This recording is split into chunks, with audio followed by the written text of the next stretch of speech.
Hi everybody. Just a quick update here. David and I are doing as well as we can. He's actually working today. He's off for Easter tomorrow, which is nice. I won't have to be here by myself for the most of the day, which will be good. Um, Other than that, he's doing all right. I'm actually work. It's okay. I'm busier than I thought, but I don't think as busy as if the office was open.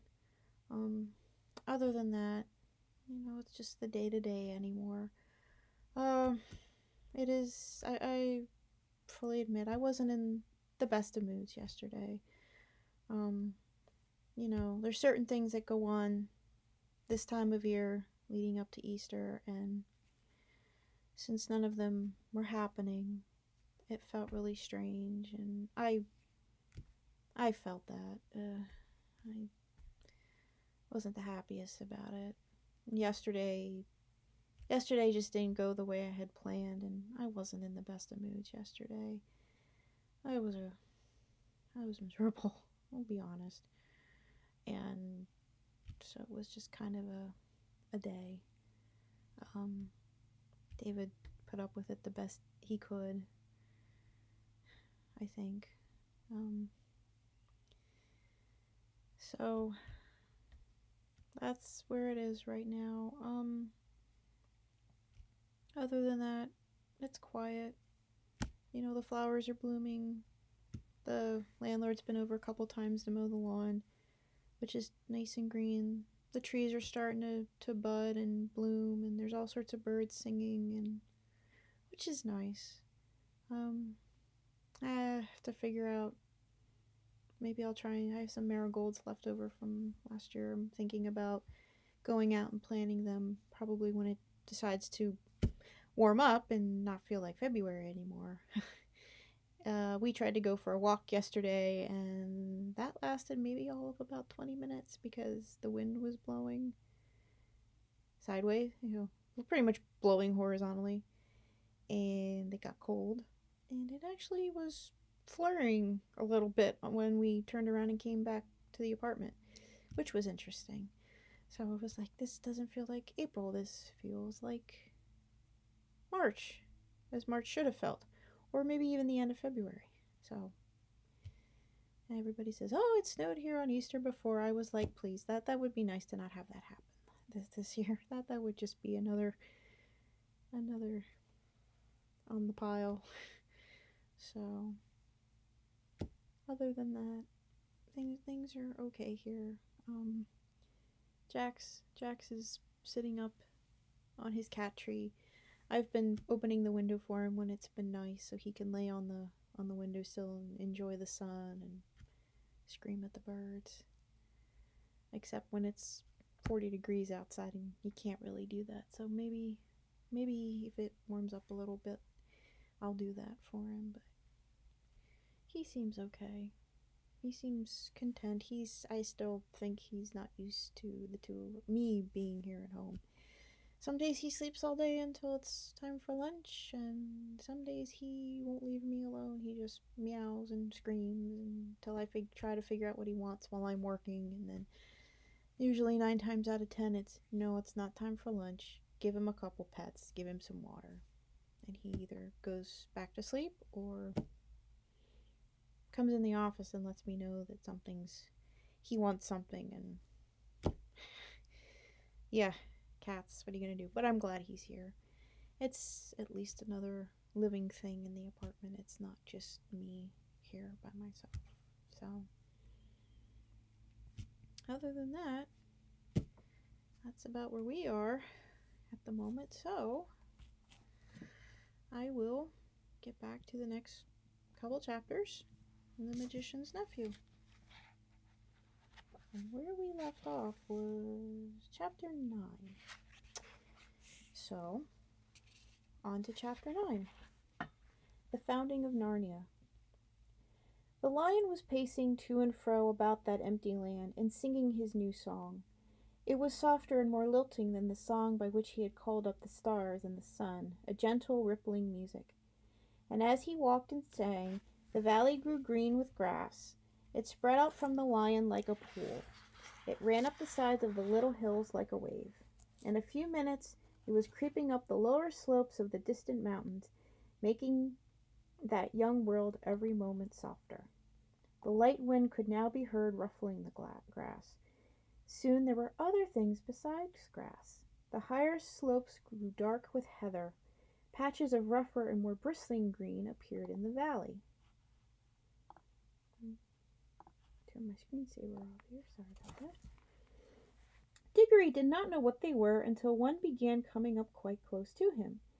It was a little spiky thing that threw out dozens of arms and covered these arms with green and grew larger at the rate of about an inch every 2 seconds. There were dozens of these things all around him now. When they were nearly as tall as himself, he saw what they were. Trees, he exclaimed. The nuisance of it all, as Polly said afterwards, was that you weren't left in peace to watch it all. Just as Diggory said trees, he had to jump because Uncle Andrew had sidled up to him again and was going to pick his pocket. It wouldn't have done Uncle Andrew much good if he had succeeded, for he was aiming at the right-hand pocket because he still thought the green rings were homeward rings. But of course Diggory didn't want to lose either. "Stop!" cried the witch. "Stand back. No, further back. If anyone goes within 10 paces of either of the children, I will knock out his brains." She was poising in her hand the iron bar that she had torn off the lamppost, ready to throw it. Somehow no one doubted that she would be a very good shot. "So," she said, "you would steal back to your own world with the boy and leave me here." Uncle Andrew's temper at last got the better of his fears. "Yes, ma'am, I would," he said. "Most undoubtedly I would. I should be perfectly in my rights. I have been most shamefully, most abominably treated. I have done my best to show you such civilities as were in my power. And what has been my reward? You have robbed, I must repeat the word, robbed a highly respectable jeweler. You have insisted on my entertaining you to an exceedingly expensive, not to say ostentatious, lunch, though I was obliged to pawn my watch and chain in order to do so, and let me tell you, ma'am, that none of our family have been in the habit of frequenting pawnshops, except my cousin Edward, and he was in the yeomanry. During that indigestible meal, I'm feeling the worse for it at this very moment. Your behavior in conversation attracted the unfavorable attention of everyone present. I feel I have been publicly disgraced. I shall never be able to show my face in that restaurant again. You have assaulted the police. You have stolen. Oh, stow it, governor, do stow it, said the cabby. Watching and listening's the thing at present, not talking. There was certainly plenty to watch and to listen to. The tree which Diggory had noticed was now a full-grown beech whose branches swayed gently above his head. They stood on cool green grass sprinkled with daisies and buttercups. A little way off, along the river bank, willows were growing. On the other side, tangles of flowering currant, lilac, wild rose, and rhododendron closed them in. The horse was tearing up delicious mouthfuls of grass. All this time the lion's song and his stately prowl, to and fro, backwards and forwards, was going on. What was rather alarming was that at each turn he came a little nearer. Polly was finding the song more and more interesting because she thought she was beginning to see the connection between the music and the things that were happening. When a line of dark firs sprang up on a ridge about 100 yards away, she felt that they were connected with a series of deep, prolonged notes which the lion had sung a second before. And when he burst into a rapid series of lighter notes, she was not surprised to see primroses suddenly appearing in every direction. Thus, with an unspeakable thrill, she felt quite certain that all the things were coming, as she said, out of the lion's head. When you listened to his song, you heard the things he was making up. When you looked around you saw them. This was so exciting that she had no time to be afraid. But Diggory and the cabby could not help feeling a bit nervous as each turn of the lion's walk brought him nearer. As for Uncle Andrew, his teeth were chattering, but his knees were shaking, so that he could not run away. Suddenly, The witch stepped boldly out toward the lion. It was coming on, always singing with a slow, heavy pace. It was only 12 yards away. She raised her arm and flung the iron bar straight at its head. Nobody, least of all Jadis, could have missed at that range. The bar struck the lion fair between the eyes. It glanced off and fell with a thud in the grass. The lion came on. Its walk was neither slower nor faster than before. You could not tell whether it even knew it had been hit. Though its soft pads made no noise, you could feel the earth shake beneath their weight. The witch shrieked and ran. In a few moments she was out of sight among the trees. Uncle Andrew turned to do likewise, tripped over a root, and fell flat on his face in a little brook that ran down to join the river. The children could not move. They were not even quite sure that they wanted to. The lion paid no attention to them. Its huge red mouth was open, but open in song, not in a snarl. It passed by them so close that they could have touched its mane. They were terribly afraid it would turn and look at them, yet in some queer way they wished it would. But for all the notice it took of them, they might just as well have been invisible and unsmellable. When it had passed them and gone, a few paces further, it turned, passed them again, and continued its march eastward. Uncle Andrew, coughing and sputtering, picked himself up. "Now, Diggory," he said, "we've got rid of that woman, and the brute of a lion is gone. Give me your hand and put on your ring at once." "Keep off," said Diggory, backing away from him. "Keep clear of him, Polly. Come over here beside me. Now I warn you, Uncle Andrew, don't come one step nearer. We'll just vanish." "Do what you're told this minute, sir," said Uncle Andrew. "You're an extremely disobedient, ill-behaved little boy." "No fear," said Diggory. "We want to stay and see what happens. I thought you wanted to know about other worlds. Don't you like it now you're here?" "Like it!" exclaimed Uncle Andrew. "Just look at the state I'm in. And it was my best coat and waistcoat, too. Certainly was a dreadful sight by now, for of course the more dressed up you were to begin with, the worse you look after you've crawled out of a smashed hansom cab and fallen into a muddy brook. I'm not saying," he added, "that this is not a most interesting place. If I were a younger man, now, perhaps I could get some lively young fellow to come here first, one of those big game hunters. Something might be made of this country. The climate is delightful. I never felt such air. I believe it would have done me good if circumstances had been more favorable. If we'd only had a gun." "Guns be blowed," said the cabby. "I think I'll go and see if I can give Strawberry a rub down. That 'orse has more sense than some humans as I could mention." He walked back to Strawberry and began making the hissing noises that grooms make. "Do you still think that lion could be killed by a gun?" asked Diggory. "He didn't mind the iron bar much." "With all her faults," said Uncle Andrew, "that's a plucky gal, my boy. It was a spirited thing to do." He rubbed his hands and cracked his knuckles, as if he were once more forgetting how the witch frightened him whenever she was really there. "It was a wicked thing to do," said Polly. "What harm had he done her?" "Hullo! What's that?" said Diggory. He had darted forward to examine something only a few yards away. "I say, Polly," he called back, "do come and look." Uncle Andrew came with her, not because he wanted to see, but because he wanted to keep close to the children. There might be a chance of stealing their rings. But when he saw what Diggory was looking at, even he began to take an interest. It was a perfect little model of a lamp post, about 3 feet high, but lengthening and thickening in proportion as they watched it. In fact, growing just as the trees had grown. "It's alive, too. I mean it's lit," said Diggory. And so it was. Though, of course, the brightness of the sun made the little flame in the lantern hard to see unless your shadow fell on it. "Remarkable, most remarkable," muttered Uncle Andrew. "Even I never dreamt of magic like this. We're in a world where everything, even a lamppost, comes to life and grows. Now I wonder what sort of a seed a lamppost grows from." "Don't you see?" said Diggory. "This is where the bar fell, the bar she tore off the lamppost at home. It sank into the ground, and now it's coming up as a young lamppost. But not so very young now." It was as tall as Diggory while he said this. "That's it. Stupendous, stupendous, said Uncle Andrew, rubbing his hands harder than ever. Ho ho! They laughed at my magic. That fool of a sister of mine thinks I'm a lunatic. I wonder what they'll say now.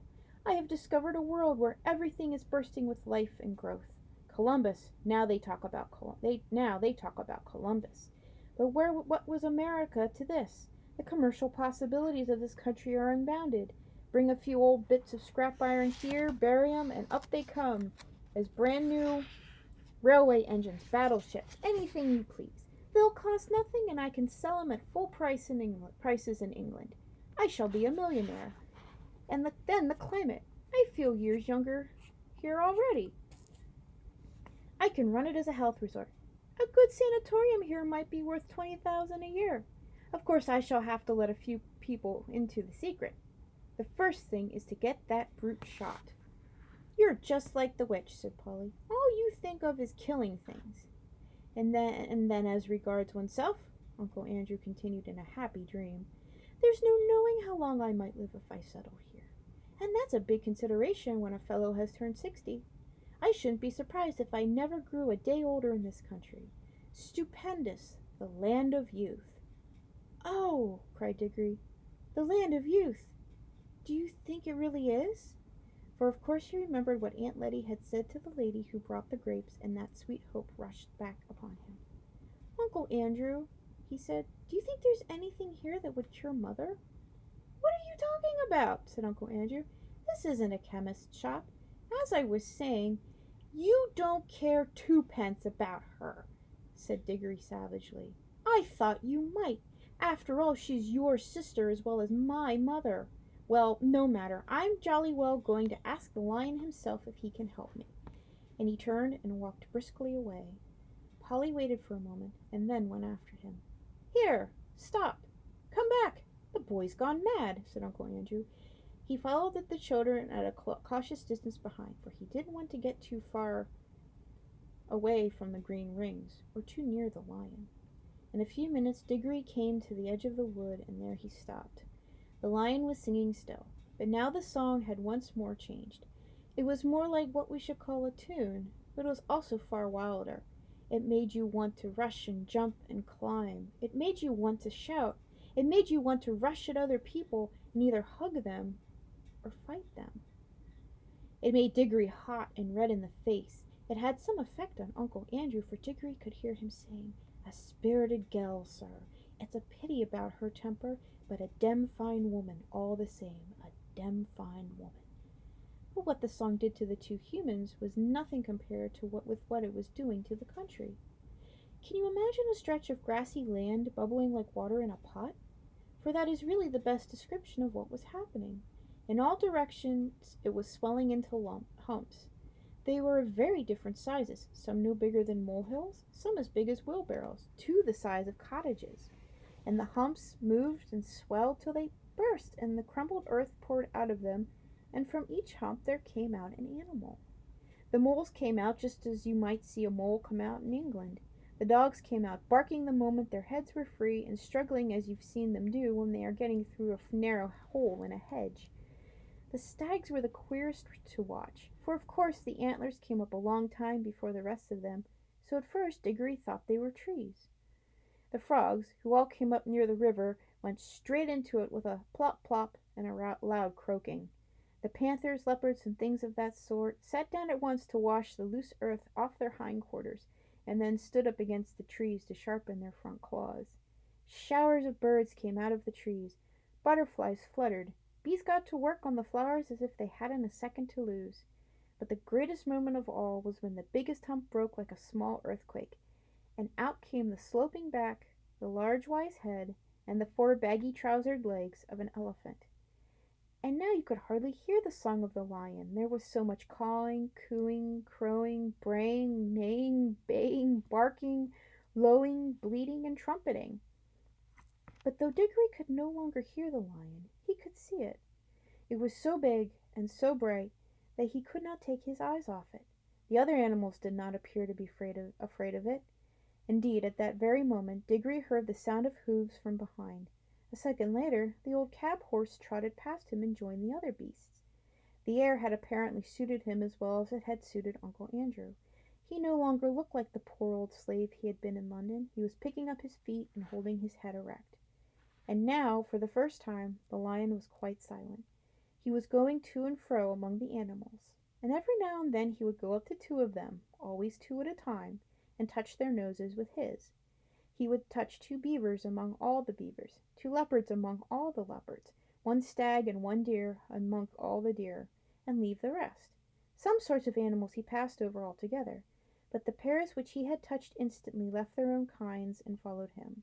At last he stood still, and all the creatures whom he had touched came and stood in a wide circle around him. The others whom he had not touched began to wander away. Their noises faded gradually into the distance. The chosen beasts who remained were now utterly silent, all with their eyes fixed intently upon the lion.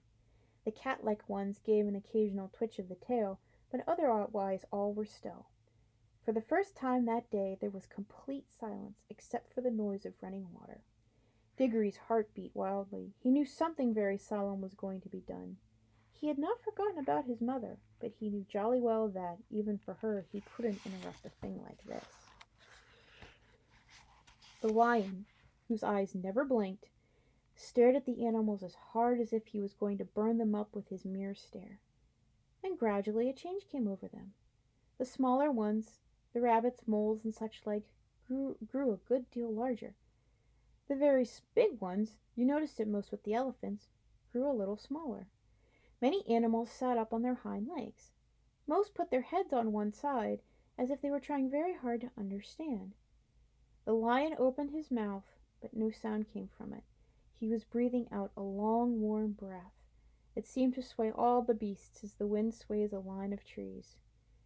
Far overhead, from beyond the veil of blue sky which hid them, the stars sang again, a pure, cold, difficult music. Then there came a swift flash like fire, but it burnt nobody, either from the sky or from the lion itself, and every drop of blood tingled in the children's bodies, and the deepest, wildest voice they had ever heard was saying, "Narnia, Narnia, Narnia, awake, love, think, speak, be walking trees, be talking beasts, be divine waters." Chapter 10. The First Joke and Other Matters. It was of course the lion's voice. The children had long felt sure that he could speak, yet it was a lovely and terrible shock when he did. Whoops. Out of the trees wild people stepped forth. Gods, fauns and satyrs, and dwarves. Out of the river rose the river god with his naiad daughters. And all these and all the beasts and birds in their different voices, low or high, or thick or clear, replied, "Hail, Aslan! We hear and obey. We are awake. We love, we think, we speak, we know." "But please, we don't know very much yet," said a nosy and snorty kind of voice. And that really did make the children jump, for it was the cab horse who had spoken. "Good old Strawberry," said Polly. "I am glad he was one of the ones picked out to be a talking beast." And the cabby, who was now standing behind the children, said, "Strike me pink. I always did say that oss 'ad a lot of sense, though." "Creatures, I give you yourselves," said the strong, happy voice of Aslan. "I give to you forever this land of Narnia. I give you the woods, the fruits, the rivers. I give you the stars, and I give you myself. The dumb beasts who I have not chosen are yours also. Treat them gently, and cherish them, but do not go back to their ways, lest you cease to be talking beasts. For out of them you were taken, and into them you can return.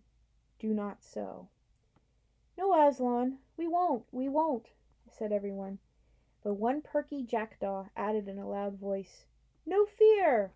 And everyone else had finished just before he said it, so that his words came out quite clear in a dead silence. And perhaps you have found out how awful that can be. Say at a party.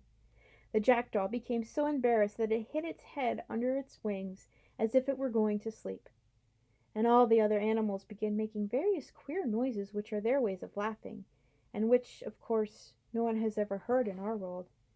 They tried at first to repress it, but Aslan said, "Laugh and fear not, creatures. Now that you are no longer dumb and witless, you need not always be grave, for jokes as well as justice come in with speech." So they all let themselves go. And there was such merriment that the jackdaw plucked up courage again, and perched on the cab horse's head between its ears, clapping its wings, and said, "Aslan, Aslan, have I made the first joke? Will everybody always be told how I made the first joke?" "No, little friend," said the lion, "you have not made the first joke. You have only been the first joke." Then everyone laughed more than ever, but the jackdaw didn't mind, and laughed just as loud till the horse shook its head, and the jackdaw lost its balance and fell off, but remembered its wings. They were still new to it before it reached the ground. "And now," said Aslan, "Narnia is established. We must next take the thought for keeping it safe. I will call some of you to my council. Come hither to me, you the chief dwarf, and you the river god, and you oak, and the he owl, and both of the ravens, and the bull elephant. We must talk together, for though the world is not 5 hours old, an evil has already entered it." The creatures he had named came forward, and he turned away eastward with them. The others all began talking, saying things like, "What did he say had entered the world? A Nevil? What's a Nevil? No, he didn't say a Nevil, he said a weevil. Well, what's that?" "Look here," said Diggory to Polly, "I've got to go after him. Aslan, I mean the lion. I must speak to him." "Do you think we can?" said Polly. "I wouldn't dare." "I've got to," said Diggory. "It's about Mother. If anyone could give me something that would do her good, it would be him." "I'll come along with you," said the cabby. "I like the looks of him, and I don't reckon these other beasts will go for us. And I want a word with old Strawberry." So the three of them stepped out boldly, or as boldly as they could, toward the assembly of animals. The creatures were so busy talking to one another and making friends that they didn't notice the three humans until they were very close. Nor did they hear Uncle Andrew, who was standing trembling in his button boots a good way off and shouting, but by no means at the top of his voice, "Diggory, come back! Come back at once when you're told. I forbid you to go a step further." When at last they were right in among the animals all stopped talking and stared at them. "Well," said the he-beaver at last, "what in the name of Aslan are these?" "Please," began Diggory in a rather breathless voice, when a rabbit said, "They're kind of large lettuce, that's my belief."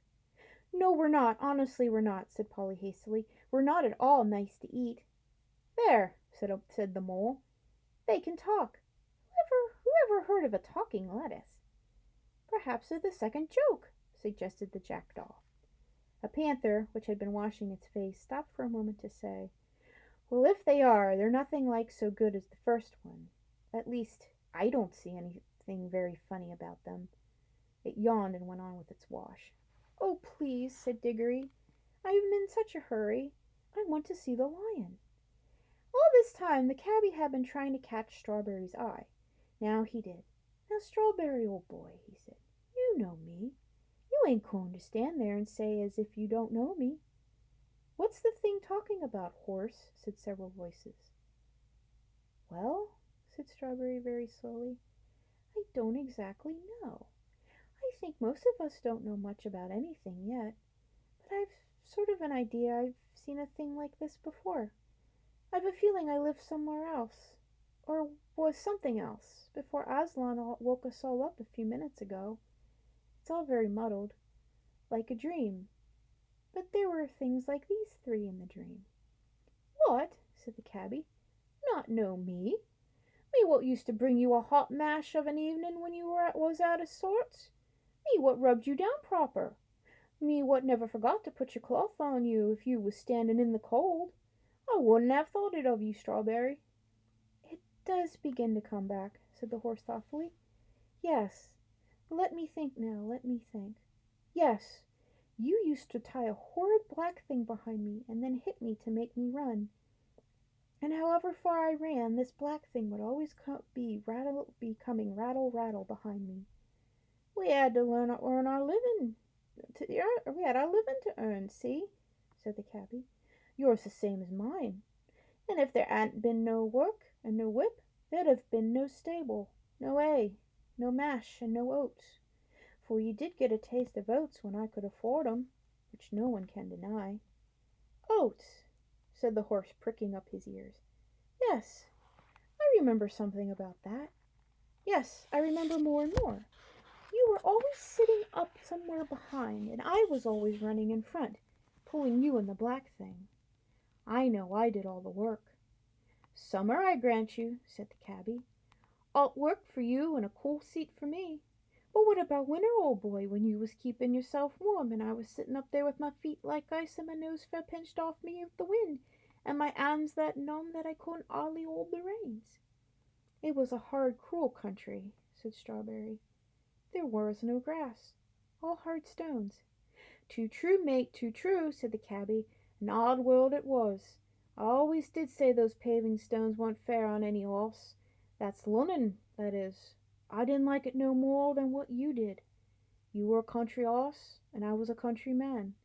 Used to sing in the choir, I did, down at home, but there wasn't a living for me there.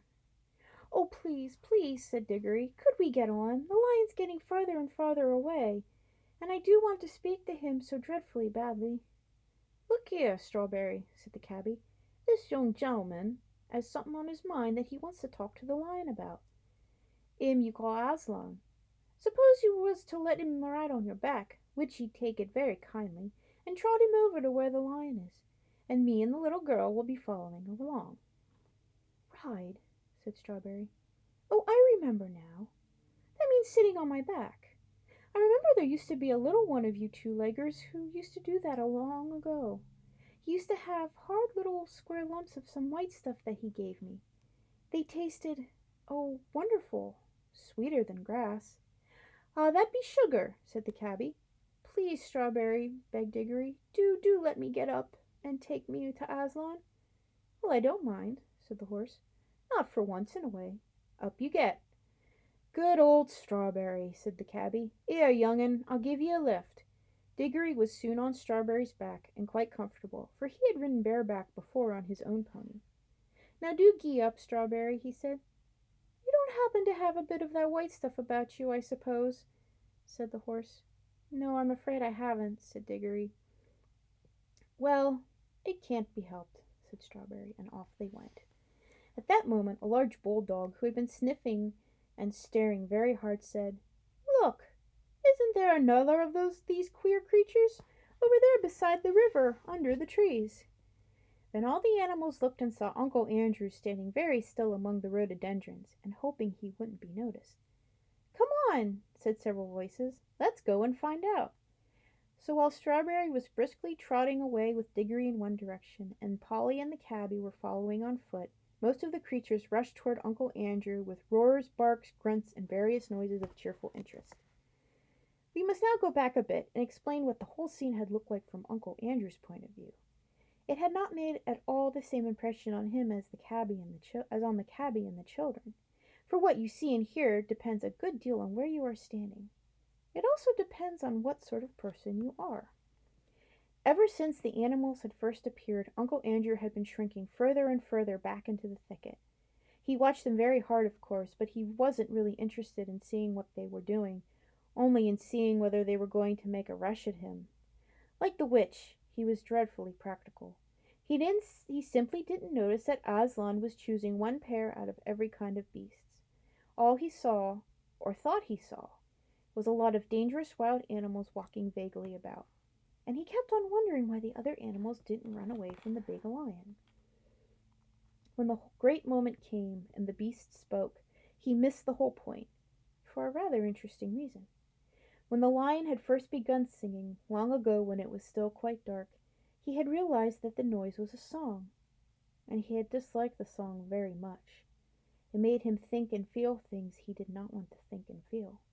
Then, when the sun rose, and he saw that the singer was a lion, only a lion, as he said to himself, he tried his hardest to make believe that it wasn't singing, and never had been singing, only roaring as any lion might in a zoo in our world. Of course it can't really have been singing, he thought. I must have imagined it. I've been letting my nerves get out of order. Who ever heard of a lion singing?" And the longer and more beautifully the lion sang, the harder Uncle Andrew tried to make himself believe that he could hear nothing but roaring. Now, the trouble about trying to make yourself stupider than you really are is that you very often succeed. Uncle Andrew did. He soon did hear nothing but roaring and Aslan's song. Soon he couldn't have heard anything else even if he had wanted to. And when at last the lion spoke and said, "Narnia, awake," he didn't hear any words, he heard only a snarl. And when the beast spoke in answer, he heard only barkings, growlings, baying, and howlings.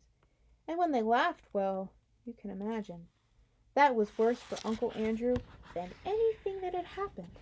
Such a horrible, bloodthirsty din of hungry and angry brutes he had never heard in his life. Then, to his utter rage and horror, he saw the other 3 humans actually walking out into the open to meet the animals. "The fools!" he said to himself. "Now those brutes will eat the rings along with the children, and I'll never be able to get home again. What a selfish little boy that Diggory is! And the others are just as bad. If they want to throw away their own lives, that's their business. But what about me? They don't seem to think of that.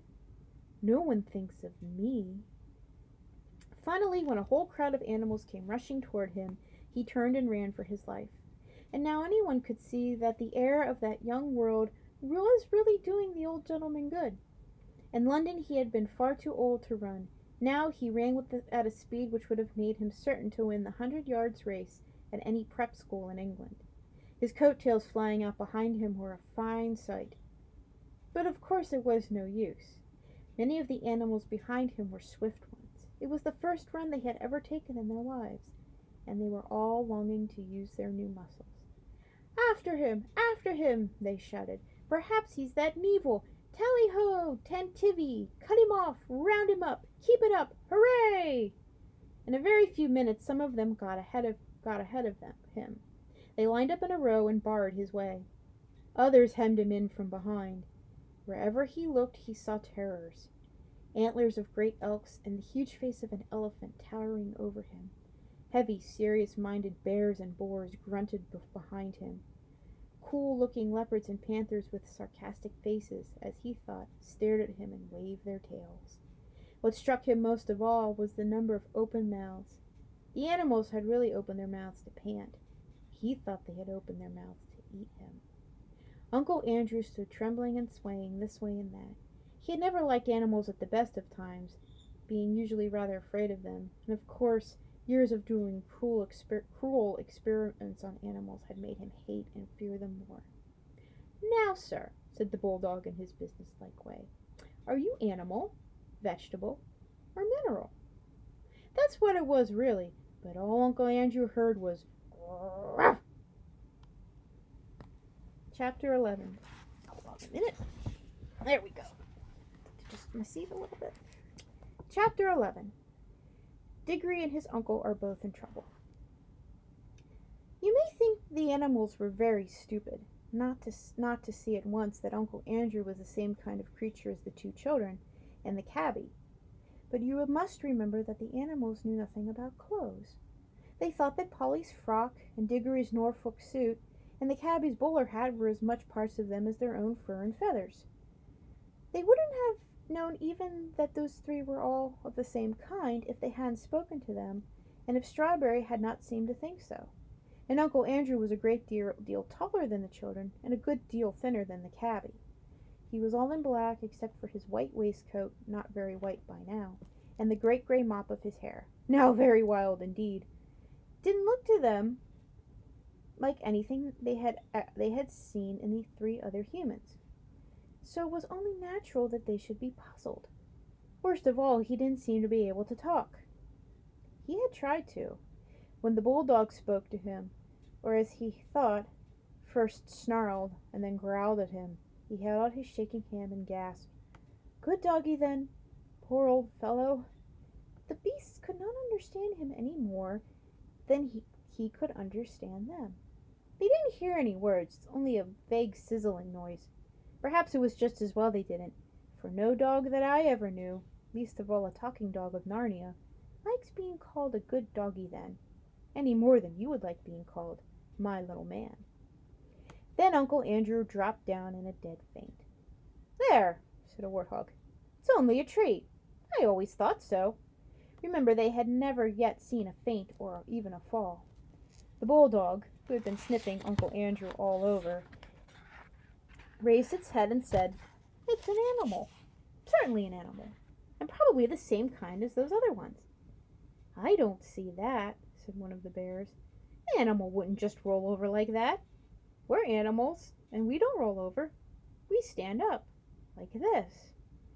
He rose to his hind legs, took a step backwards, tripped over a low branch, and fell flat on his back.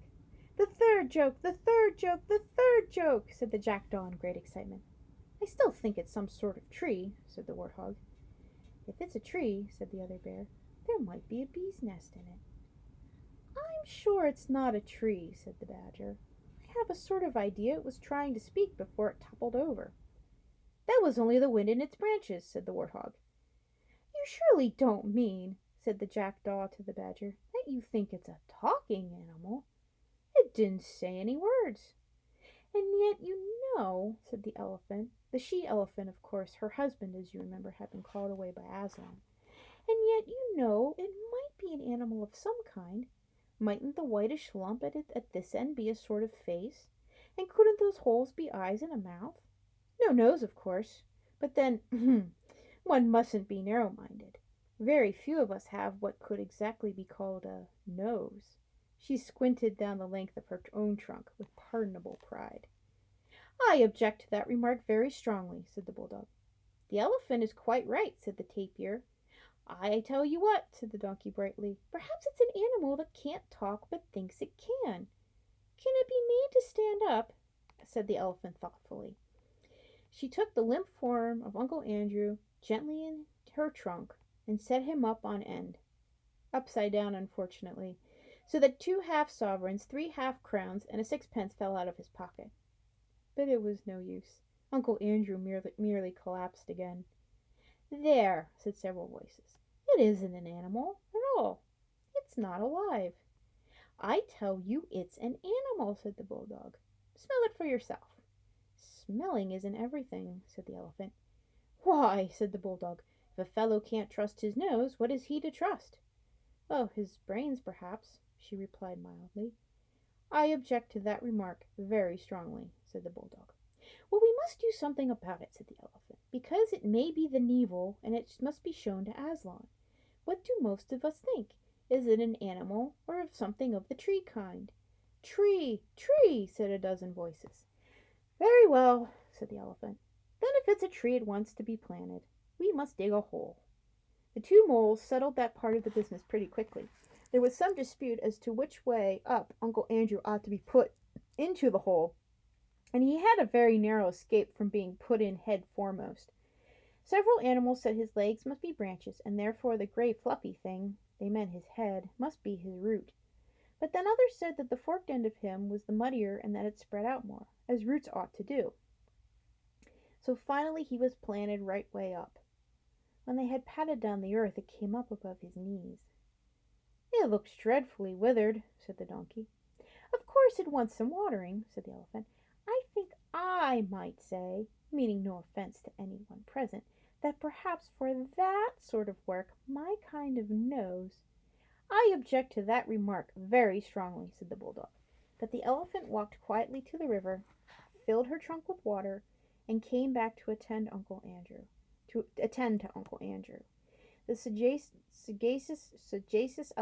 animal went on doing this till gallons of water had been squirted all over him, and water was running out of the skirts of his frock coat as if he had been for a bath with all his clothes on. In the end it revived him. He awoke from his faint. What awakening it was! But we must leave him to think over his wicked deeds, if he was likely to do anything so sensible, and turn to more important things. Strawberry trotted on with Diggory on his back, till the noise of the other animals died away, and now the little group of Aslan and his chosen counselors was quite close. Diggory knew that he couldn't possibly break in on so solemn a meeting, but there was no need to do so. At a word from Aslan, the he-elephant, the ravens, and all the rest of them drew aside. Diggory slipped off the horse and found himself face to face with Aslan.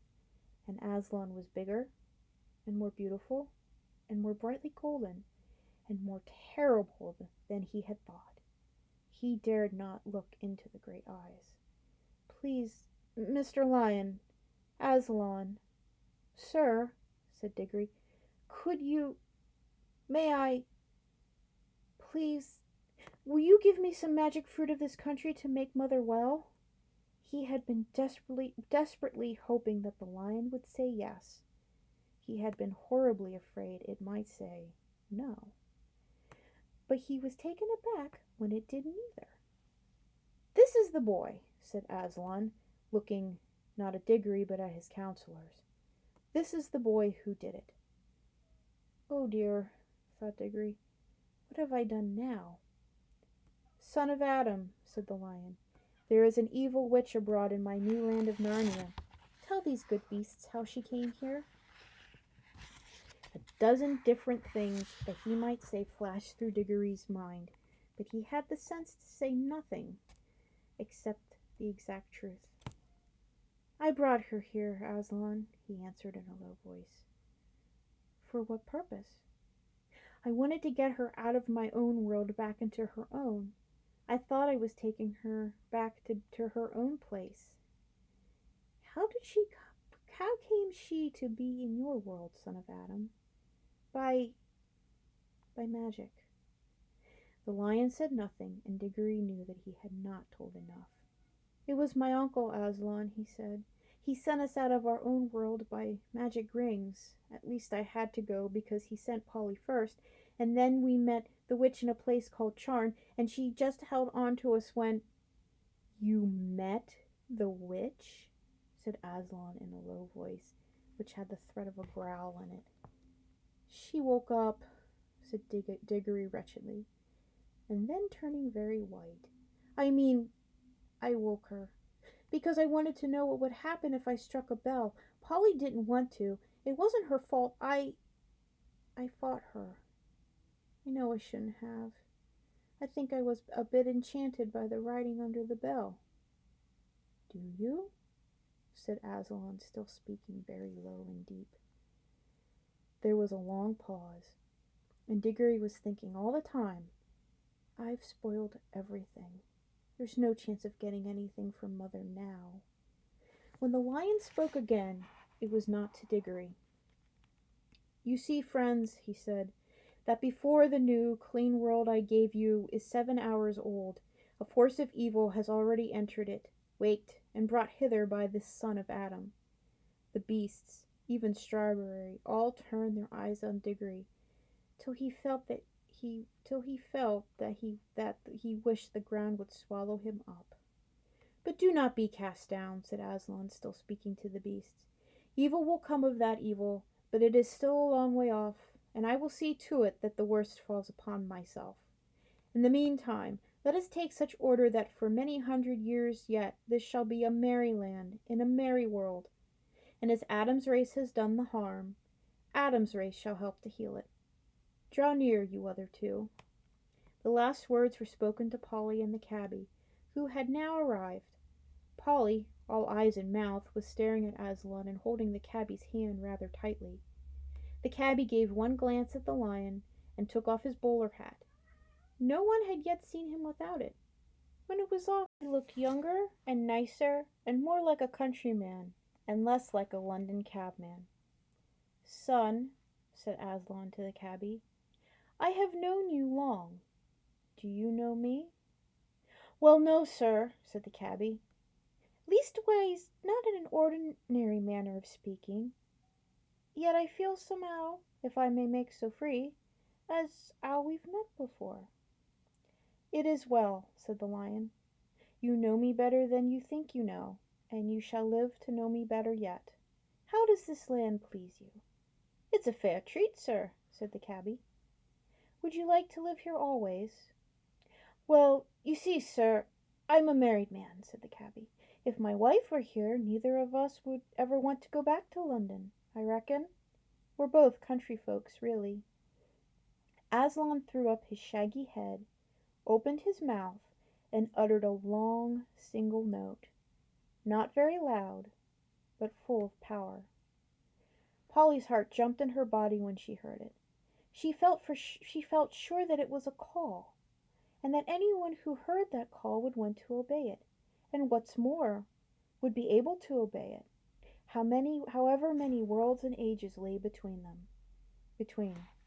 And so, though she was filled with wonder, she was not really astonished or shocked when all of a sudden a young woman with a kind, honest face stepped out of nowhere and stood beside her. Polly knew at once that it was the cabbie's wife, fetched out of our world not by any tiresome magic rings, but quickly, simply, and sweetly, as a bird flies to its nest. The young woman had apparently been in the middle of a washing day, for she wore an apron, her sleeves were rolled up to the elbow, and there were soap suds on her hands. If she had time to put on her good clothes, her best hat had imitation cherries on it, she would have looked dreadful.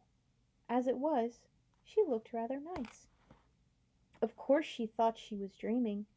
That was why she didn't rush across to her husband and ask him what on earth had happened to them both. But when she looked at the lion, she didn't feel quite so sure it was a dream. Yet for some reason she did not appear to be very frightened. Then she dropped a little half curtsy, as some country girls still knew how to do in those days. After that she went and put her hand in the cabbie's, and stood there looking round her a little shyly. "My children," said Aslan, fixing his eyes on both of them, "you are to be the first king and queen of Narnia." The cabbie opened his mouth in astonishment, and his wife turned very red. "You shall rule and name all these creatures, and do justice among them, and protect them from their enemies, when enemies arise. And enemies will arise, for there is an evil witch in this world." The cabbie swallowed hard 2 or 3 times and cleared his throat. "Begging your pardon, sir," he said, "and thanking you very much, I'm sure, which my missus does the same, but I ain't no sort of chap for a job like that. I never 'ad much eddication, you see." "Well," said Aslan, "can you use a spade and a plough and raise food out of the earth?" "Yes, sir, I could do a bit of that sort of work, bein' brought up to it like." "Can you rule these creatures kindly and fairly, remembering that they are not slaves like the dumb beasts of the world you were born in, but talking beasts and free subjects?" "I see that, sir," said the cabbie. "I try to do the square thing by them all. And would you bring up your children and grandchildren to do the same?" "It'd be up to me to try, sir. I'd do my best, wouldn't we, Nellie?" "And you wouldn't have favorites either among your own children or among the other creatures, or let any hold another under, or use it hardly?" "I could never abide such goings on, sir, and that's the truth. I'd give 'em what for if I caught 'em at it," said the cabbie. All through this conversation his voice was growing slower and richer, more like the country voice he must have had as a boy, and less like the sharp, quick voice of a Cockney. "And if enemies came against the land, for enemies will arise, and there was war, would you be the first in the charge, and the last in the retreat?" "Well, sir," said the cabbie very slowly, "chap don't know exactly till he's been tried. I dare say I might turn out ever such a soft 'un. Never did no fightin' except with my fists. I try, that is, I'd hope I'd try, to do my bit." "Then," said Aslan, "you will have done all that a king should do. Your coronation will be held presently, and you and your children and grandchildren shall be blessed, and some will be kings of Narnia, and others will be kings of Archenland, which lies yonder over the southern mountains. And you, little daughter," here he turned to Polly, "are welcome. Have you forgiven the boy for the violence he did you in the hall of images in the desolate palace of accursed Charn?" "Yes, Aslan, we've made it up," said Polly. "That is well," said Aslan. "And now for the boy himself."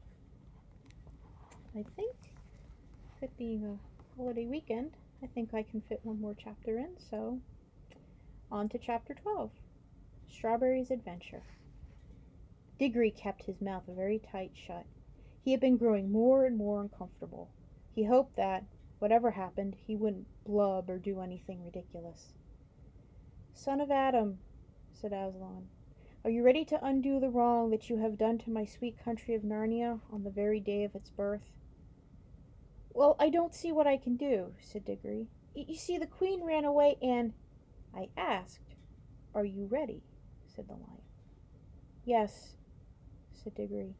He had for a second some wild idea of saying, I'll try to help you if you promise to help my mother. But he realized in time that the lion was not all that the sort of person one could try to make bargains with. But when he had said yes, he thought of his mother, and he thought of the great hopes he had had, and how they were all dying away, and a lump came in his throat, and tears in his eyes, and he blurted out, But please, please, won't you, can't you give me something that will cure mother? Until then he had been looking at the lion's great feet and the huge claws on them. Now in his despair he looked up at its face. What he saw surprised him as much as anything in his whole life, for the tawny face was bent down near his own, and wonder of wonders, great shining tears stood in the lion's eyes. They were such big, bright tears compared with Diggory's own that for a moment he felt as if the lion must really be sorrier about his mother than he was himself. My son, said Aslan, I know. Grief is great. Only you and I in this land know that yet. Let us be good to one another. But I have to think of hundreds of years in the life of Narnia. The witch whom you have brought into this world will come back to Narnia again, but it need not be yet. It is my wish to plant in Narnia a tree that she will not dare to approach, and that tree will protect Narnia from her for many years. So this land shall have a long bright morning before any clouds come over the sun. You must get me the seed from which that tree is to grow. Yes, sir, said Diggory. He didn't know how it was to be done, but he felt quite sure now that he would be able to do it. The lion drew a deep breath, stooped its head even lower, and gave him a lion's kiss. And at once Diggory felt that new strength and courage had gone into him. Dear son, said Aslan, I will tell you what you must do. Turn and look to the west, and tell me what you see. I see terribly big mountains, Aslan, said Diggory. I see this river coming down cliffs and a waterfall, and beyond the cliff there are high green hills with forests, and beyond those there are higher ranges that look almost black, and then far away there are big snowy mountains all heaped up together, like pictures of the Alps, and behind those there's nothing but the sky. You see well, said the lion. Now the land of Narnia ends where the waterfall comes down, and once you have reached the top of the cliffs you will be out of Narnia and into the western wild. You must journey through those mountains till you find a green valley with a blue lake in it, round by mountains of ice. At the end of the lake there is a steep green hill. On top of that hill there is a garden. In the center of that garden is a tree. Pluck an apple from that tree and bring it back to me. Yes, sir, said Diggory again. He hadn't the least idea of how he was going to climb the cliff and find his way among all the mountains, but he didn't like to say that for fear it would sound like making excuses. But he did say, I hope, Aslan, you're not in a hurry. I shan't be able to get there and back again very quickly. Little son of Adam, you shall have help, said Aslan. He then turned to the horse who had been standing there quietly beside them all this time, swishing his tail to keep the flies off and listening with his head on one side as if the conversation were a little difficult to understand. My dear, said Aslan to the horse, would you like to be a winged horse? You should have seen how the horse shook its mane and how its nostrils widened, and the little tap it gave the ground with one back hoof. Clearly would very much like to be a winged horse, but it only said, If you wish, Aslan, if you really mean, I don't know why it should be me. I'm not a very clever horse. Be winged, be the father of all flying horses, roared Aslan in a voice that shook the ground. Your name is Fledge. The horse shied, just as it might have shied in the old miserable days when it pulled a hansom. Then it roared. It strained its neck back as if there were a fly biting its shoulders and it wanted to scratch them. And then, just as the beasts have burst out of the earth, there burst out from the shoulders of Fledge wings that spread and grew, larger than eagles, larger than swans, larger than angels' wings in church windows. The feathers shone chestnut and copper color. He gave a great sweep with them and leapt into the air. 20 feet above Aslan and Diggory, he snorted, neighed, and curvetted. Then, after circling once round them, he dropped to the earth, all four hoofs together, looking awkward and surprised, but extremely pleased. "Is it good, Fledge?" said Aslan. "It is very good, Aslan," said Fledge. "Will you carry this little son of Adam on your back to the mountain valley I spoke of?" "What? Now? At once?" said Strawberry, or Fledge as we must now call him. "Hooray! Come on, little one. I've had things like you on my back before, long, long ago, where there were green fields and sugar." "What are the two daughters of Eve whispering about?" said Aslan, very suddenly, turning very suddenly on Polly and the cabbie's wife, who had in fact been making friends. "If you please, sir," said Queen Helen, for that is what Nelly, the cabman's wife, was. "I think the little girl would love to go too, if it weren't no trouble." "What does Fledge say about that?" asked the Lion. "Oh, I don't mind too, not when they're little ones," said Fledge. "But I hope the Elephant doesn't want to come as well." The Elephant had no such wish, and as the new King of Narnia helped both the children up, that is, he gave Diggory a rough heave, and set Polly as gently and daintily on the horse's back as if she were made of china and might break. "There they are, Strawberry. Fledge, I should say. This is a rum go." "Do not fly too high," said Aslan. "Do not try to go over the tops of the great ice mountains. Look out for the valleys, the green places, and fly through them. There will always be a way through. And now, begone with my blessing." "Oh, Fledge," said Diggory, leaning forward to pat the horse's glossy neck, "this is fun. Hold on to me tight, Polly." Now next moment the country dropped away beneath them and whirled round as Fledge, like a huge pigeon, circled once or twice before setting off on his long westward flight. Looking down, Polly could hardly see the king and the queen, and even Aslan himself was only a bright yellow spot on the green grass. Soon the wind was in their faces, and Fledge's wings settled down to a steady beat. All Narnia, many colored, with lawns and rocks and heather and different sorts of trees, lay spread out beneath them, the river winding through it like a ribbon of quicksilver. They could already see over the tops of the low hills which lay northward on their right. Beyond those hills a great moorland sloped gently up and up to the horizon. On their left the mountains were much higher, but every now and then there was a gap where you could see, between steep pine woods, a glimpse of the southern lands that lay beyond them, looking blue and far away. "That'll be where Archenland is," said Polly. "Yes, but look ahead," said Diggory. For now a great barrier of cliffs rose before them, and they were almost dazzled by the sunlight dancing on the great waterfall by which the river roars and sparkles down into Narnia itself from the high western lands in which it rises. They were flying so high already that the thunder of those falls could only just be heard as a small thin sound, but they were not yet high enough to fly over the tops of the cliffs. "We'll have to do a bit of zigzagging here," said Fledge. "Hold on tight." He began flying to and fro, getting higher at each turn. The air grew colder, and they heard the call of eagles far below them. "I say, look back, look behind," said Polly. There they could see the whole valley of Narnia stretched out to where, just before the eastern horizon, there was a gleam of the sea. And now they were so high they could see tiny-looking jagged mountains appearing beyond the northwest moors, and plains of what looked like sand far in the south. "I wish we had someone to tell us what all those places are," said Diggory. "I don't suppose they're anything yet," said Polly. "I mean, there's no one there, and nothing happening. The world only began today." "No, but people will get there," said Diggory, "and then they'll have histories, you know." "Well, it's a jolly good thing they haven't now," said Polly, "because nobody can be made to learn it. Battles and dates and all that rot." Now they were over the top of the cliffs, and in a few minutes the valley land of Narnia had sunk out of sight behind them. They were flying over a wild country of steep hills and dark forests, still following the course of the river.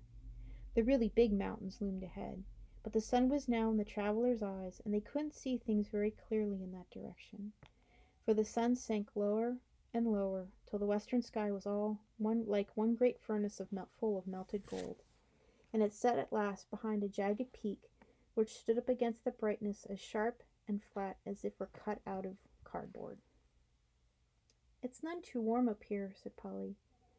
And my wings are beginning to ache, said Fledge. There's no sign of the valley with a lake in it, like what Aslan said. What about coming down and looking out for a decent spot to spend the night in? We shan't reach that place tonight. Yes, and surely it's about time for supper, said Diggory. So Fledge came lower and lower.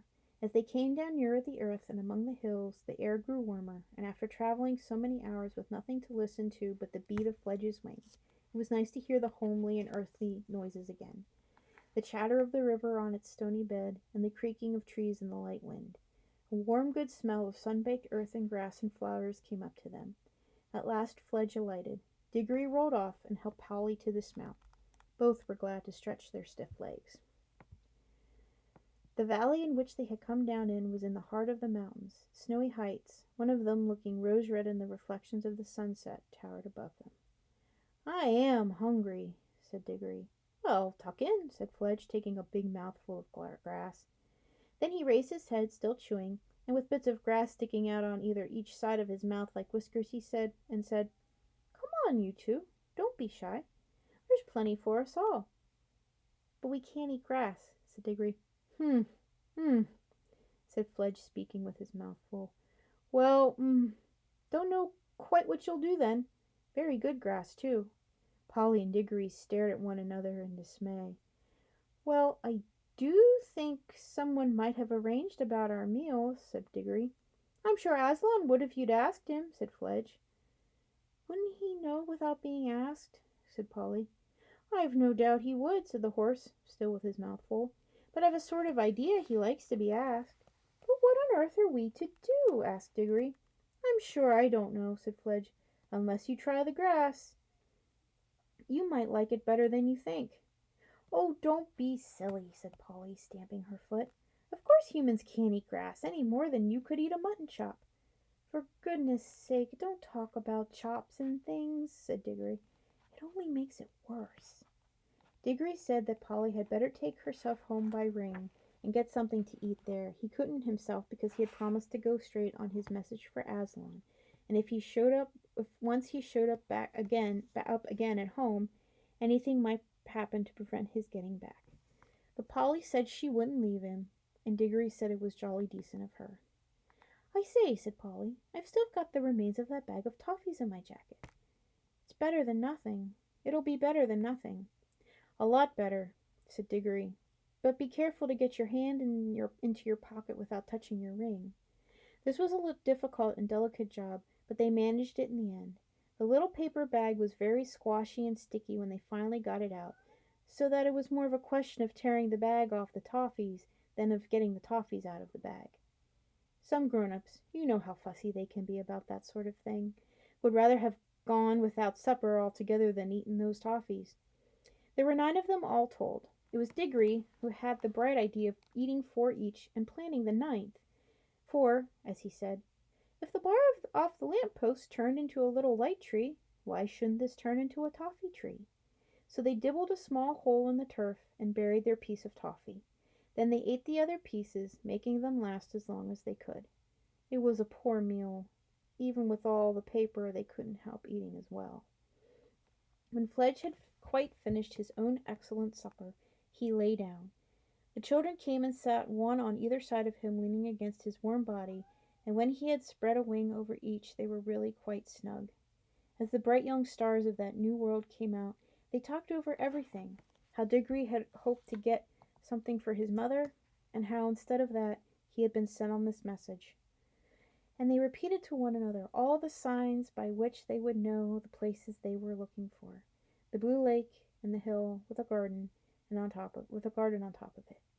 The talk was just beginning to slow down as they got sleepy, when suddenly Polly sat up awake and said, Hush! Everyone excuse me. Everyone listened as hard as they could. Perhaps it was only the wind in the trees, said Diggory presently. I'm not so sure, said Fledge. Anyway, wait. There it goes again. By Aslan, it is something. The horse scrambled to its feet with a great noise and a great upheaval. The children were already on theirs. Fledge trotted to and fro, sniffing and whinnying. The children tiptoed this way and that, looking behind every bush and tree. They kept on thinking they saw things, and there was one time where Polly was perfectly certain she had seen a tall dark figure gliding away quickly in a westerly direction. But they caught nothing, and in the end Fledge lay down again, and the children re-snuggled, if that is the right word, under his wings. They went to sleep at once. Fledge stayed awake much longer, moving his ears to and fro in the darkness, and sometimes giving a little shiver, with his skin as if a fly had lighted on him. But in the end, he too slept. And I think that's a good place to stop. An extra chapter for holiday weekend. So there we go. A couple more chapters in the story, and I'll have the link. The link will, by the time the link will be up on YouTube probably by the time I'm done with this. So hopefully you all be able to see it, have something to enjoy over the weekend or in the next couple days. So by the time you all see this, I hope you've had a happy Easter, or you have a happy Easter. Strange as it is this year. If anything, it'll give us all a reason to really think about what this time of year means. So from David, even though he's not here, and myself, and Jax, who's sitting in the window screaming at the birds at the bird feeder. Have a good weekend. Have a happy Easter, you and your families, or a quiet, restful weekend. Take care. All y'all be safe.